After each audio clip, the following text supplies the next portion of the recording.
Malaysia যারা বউ বাচ্চা আনবেন তারা সাবধান। গত কয়েকদিন আগে একটা নিউজ দেখলাম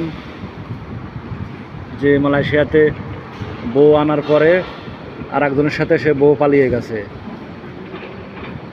মালয়েশিয়ার চাকরির খবর যে ফেসবুক পেজ, শরফুল ভাই যে ফেসবুক পেজটা চালায়, এটা উনি ভিডিও করেছে, দেখলাম ভিডিও দিছে যে একজন টুরিস্টই তার বউকে মালয়েশিয়া আনছিল, আনার পরে আর একজনের সাথে সে বউ পালাই গেছে। তাহলে কি একটা ঝামেলা।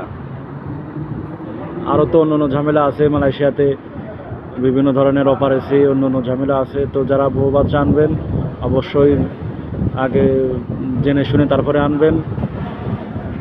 এমন কিছু করা যাবে না যে বউ বাচ্চা আনার পরে আপনি এখানে সমস্যা হবে। আরও কয়েকদিন আগে দেখলাম যে অপারেশি দিছে, তার বউ বাচ্চা আনছিল, সেই লোক স্ট্রোক করে মারা গেছে ভয়তে, টেনশনে যে অপারেশিতে যদি বউ বাচ্চা ধরা পড়ে কী না কী হবে, এই কারণে টেনশন করে তার মৃত্যু হয়। তো আমার মতে মালয়েশিয়া বউ বাচ্চা না আনাই ভালো হবে। প্রয়োজনে দেশে বছরে একবার যায় ভালো। তারপরে মালয়েশিয়াতে চাকরির কোনো গ্যারান্টি নাই। আমরা যারা এজেন্ট ভিসায় বিভিন্ন কোম্পানিতে কাজ করি তাদের চাকরির কোনোই নাই, আজ আছে কাল নাই। তো এই কারণে সবাইকে বলবো আপনারা যারা বউ বাচ্চা আনবেন অবশ্যই আগে হিসেব কিতাব করে জেনে বুঝে তারপর নিয়ে আসবেন।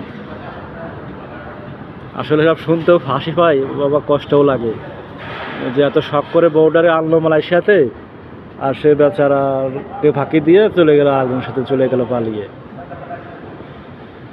তাহলে দেখুন কত বড় জ্ঞান বুদ্ধি মহিলা। তো যাই হোক, যারা মালয়েশিয়া আছেন সবাই চেষ্টা করবেন বছরে একবার ছুটিতে যাওয়ার জন্য। বউ বাচ্চা না আনাই ভালো হবে মালয়েশিয়াতে, কারণ ইউরোপে থাকলে হয়তো সেখানে অনেক সুযোগ সুবিধা, বেতন করি বেশি, বা সেখানে বউ বাচ্চা ফ্যামিলি নিয়ে থাকা যায়।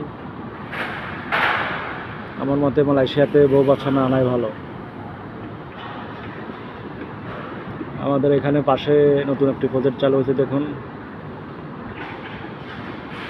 তো ধন্যবাদ সবাইকে যারা মালয়েশিয়া আছেন, সবাই ভালোভাবে কাজ করবেন, কোনো ধরনের অন্যায় করবেন না, কোনো অপরাধ করবেন না, শুধু কাজ করবেন সেভাবে।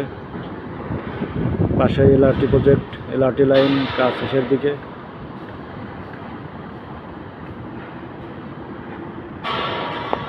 ধন্যবাদ সবাইকে।